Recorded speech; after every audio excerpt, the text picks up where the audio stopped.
Wow, what a few days it's been. Tonight on the right wing, I want to discuss the mercy of God in sparing former President Trump's life on Saturday.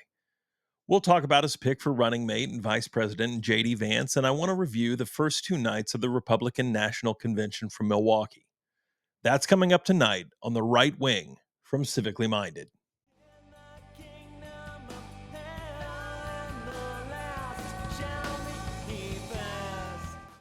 Saturday evening in Butler, Pennsylvania, an assassination attempt was carried out against the former president and current Republican presidential nominee, Donald Trump.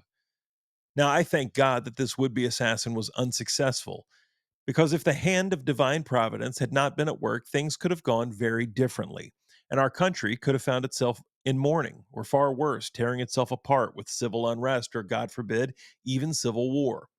So I am grateful to the Lord for his kindness, not only to Mr. Trump, but also to our nation. And I was reminded during this event that our country and our way of life is important, and that, as President showed us with fist raised the other night, we should fight, fight, fight.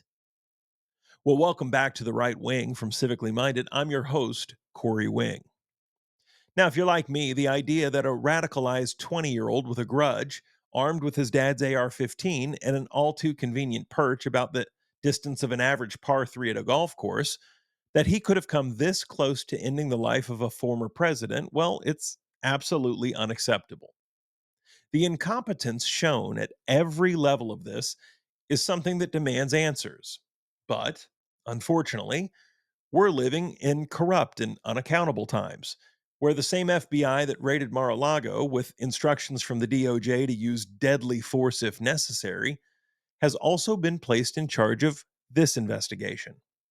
So I wouldn't hold my breath for any insights or real answers as to how this happened, or any motivations that Thomas Matthew Crooks may have had for attempting this failed assassination. Because, let's be honest, it's now 7 years later and we still know nothing about the Las Vegas shooter, and that cost 60 people their lives and wounded 413 more. And of course, we can't forget the Covenant Christian school shooter, the radical transgender Audrey Hale, and the cover up to reveal her motivations or her manifesto. I mean, they've been squashed by both the authorities and by a bizarre campaign by the likes of Brent Leatherwood, head of the ERLC of the Southern Baptist Convention. Why? I don't know. But of course, this DOJ has been too busy indicting Donald Trump and other political opponents of Joe Biden and the deep state to worry about any actual dangers to Americans. I mean, why worry about violent felons and crippling immigration numbers that are directly leading to huge swells in both fentanyl and sex trafficking when there's Christians that could be in prison for opposing abortion or, praying outside of abortion clinics?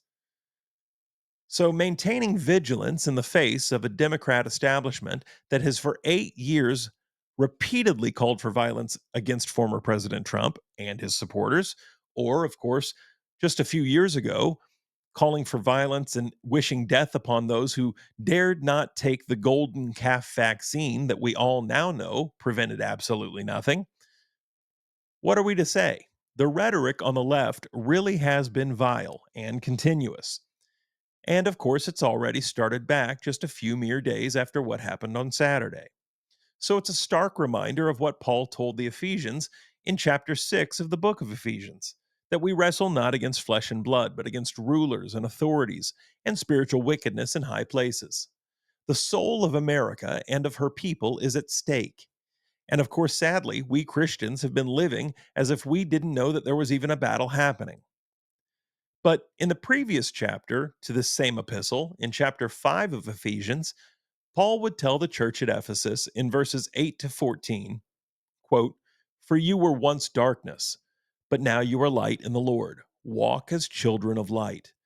For the fruit of the Spirit is in all goodness, righteousness, and truth, finding out what is acceptable to the Lord.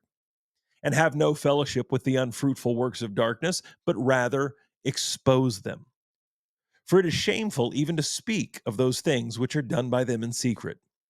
But all things that are exposed are made manifest by the light, for whatever makes manifest is light. Therefore he says to you, awake you who sleep, arise from the dead, and Christ will give you light." End quote. And we, like the Ephesians, have been asleep. And we, like the Ephesians, need to wake up. We need to wake up to the realities happening all around us. Because there's nothing inherently godly about losing all the time. And there's nothing inherently godly about ignoring the unfruitful works of darkness that are happening around you. But a little more on this later. Yesterday saw the beginning of the Republican National Convention in Milwaukee. And of course, the announcement of Ohio Senator J.D. Vance as Donald Trump's running mate for vice president. Now, while he would not have been my first choice, I do understand the wisdom and the political expediency of this choice. JD brings a rust belt and Midwestern groundedness to the ticket, and some much needed youth to a candidate that many say is too old. He also was once against Trump, and he can speak to many Americans who may find themselves still on the fence about voting for him in November. He's articulate. He's also quite intelligent. He's respected within the Republican Party. So it's a common sense pick for a man that is obviously looking to expand his own appeal, as well as that of the GOP in itself. And it is obvious that the Republicans are trying to expand their appeal. All you had to do was tune in Monday night and watch the first night of the national convention, where two of the most notable guests were a rapper, dancer, and OnlyFans model in Amber Rose. She spoke about how she's come full circle to believing that the left is full of liars and that Donald Trump is not the man they claim him to be, and that she now fully endorses him to be our next president. The other one that made note Monday night was a lawyer and former vice chairwoman of the California Republican Party, Harmeet Dillon.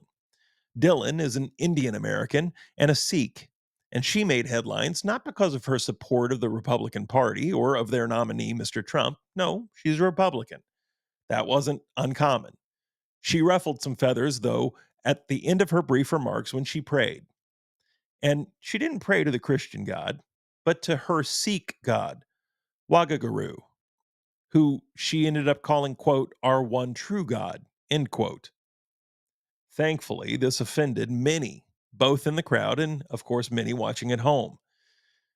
And thankfully, also, as the convention continued this evening, the topic shifted to making America safe again. And most of the speakers were not getting into those weeds again. And the speakers tonight were considerable. There were names including Senator Tom Cotton, Governor Sarah Huckabee Sanders, Dr. Ben Carson, Senator Ted Cruz, Senator Marco Rubio, and the former 2024 Republican presidential hopefuls Ron DeSantis and Nikki Haley. And all of them discussed the out of control border, the significant rise in crime across the nation, and the national fentanyl epidemic. And as I said earlier, of J.D. Vance, Nikki Haley has also been an outspoken opponent of Donald Trump, or at least at times. And she reassured her supporters tonight that she is fully endorsing him now and that they can feel safe and confident in doing so also. She reminded them that you do not have to agree with every decision or every tweet that he makes, but that you can have spirited disagreement on some issues, but that he's the best option we have for restoring any semblance of law and order to our nation, as well as stabilizing a world that is far more chaotic and fractured than it was when he left office. And of course, reining in our runaway inflation.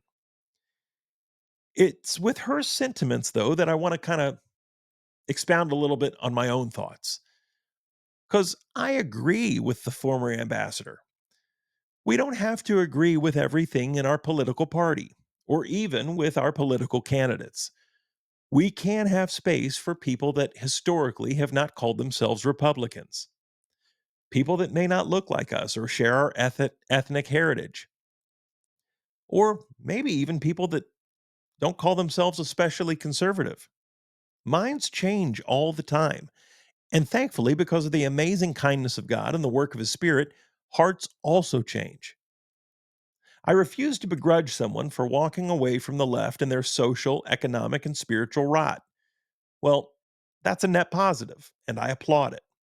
Having said that, however, there is no room in republicanism or in evangelicalism for Christless conservatism.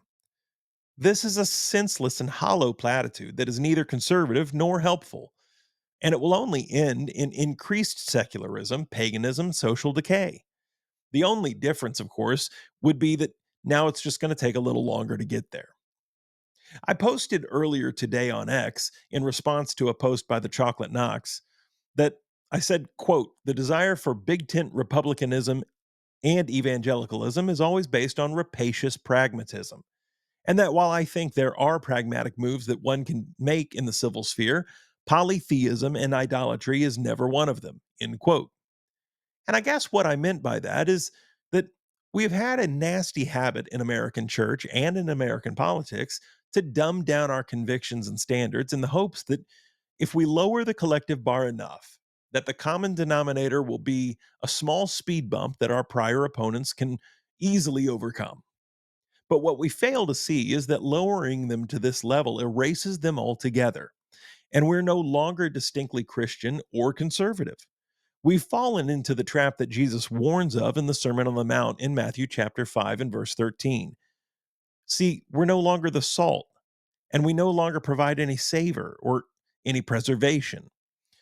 Our political party, the Republican Party, that just a mere 40 years ago was the home of the moral majority, and it was home to moral majority expressly because of the outspoken Christian leaders we had in America at the time.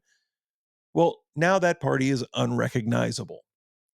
The church has become this bipolar entity vacillating between detached pietism and worldly antinomianism.